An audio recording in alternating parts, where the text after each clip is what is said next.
परवाच्या दिवशी गोकुळ दूध संघाच्या हद्दीमध्ये गोकुळ दूध संघाच्या प्रिमायसिसमध्ये गोकुळ दूध संघाच्या कर्मचारी संघटनेनं एक राजकीय आंदोलन केलं।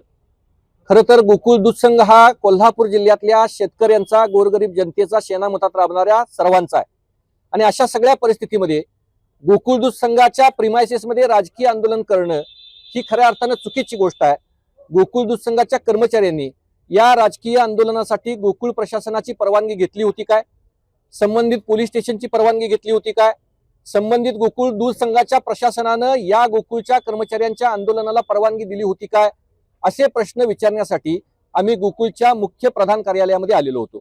या प्रधान कार्यालयामध्ये या संघाचे प्रशासक आणि या संघाचे एमडी यांना आम्ही भेटायला आपल्याला येणार आहोत याची पूर्वकल्पना दिलेली होती। परंतु दुर्दैवानं या सगळ्या प्रक्रियेमध्ये या संघाच्या मुख्य आणि प्रधान कार्यालयामध्ये एमडी असू देत अथवा प्रशासक अध्यक्ष असू देत हे दोघंही उपस्थित राहिलेले नाहीत।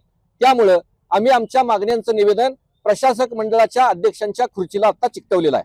खरं तर गोकुळ दूध संघाच्या प्रिमायसिसमध्ये अशा पद्धतीचं राजकीय आंदोलन करणं आणि ते कर्मचाऱ्यांनी करणं ही खऱ्या अर्थानं चुकीची गोष्ट आहे। एखाद्या आंदोलनाच्या बाबतीत हा भारत स्वायत्त आहे, कुणीही आंदोलन करायला कुणालाही अडवण्याची शक्यता नाही।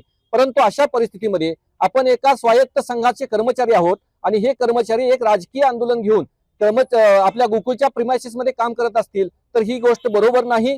खऱ्या अर्थानं अशा सगळ्या प्रक्रियेमध्ये या सगळ्या गोष्टीचा जाब विचारण्यासाठी आम्ही गोकुळ दूध संघाच्या प्रशासनाकडे आलो होतो। त्यांच्या मागण्यासाठी एक लक्षात घ्या, गोकुळ दूध संघ हा या जिल्ह्यातल्या शेतकऱ्यांचा आहे, गोरगरीब जनतेचा आहे। आम्ही सुद्धा गोकुळ दूध संघाला दूध घालतो। आमच्या दुधाच्या मिळणाऱ्या नफ्यातून या कर्मचाऱ्यांना पगार दिला जातो आणि अशा परिस्थितीमध्ये कोणतीही पूर्वपरवानगी न घेता जर अशा पद्धतीचा कर्मचारी राजकीय आंदोलन करत असतील तर त्याला दुसरं काय म्हणावं?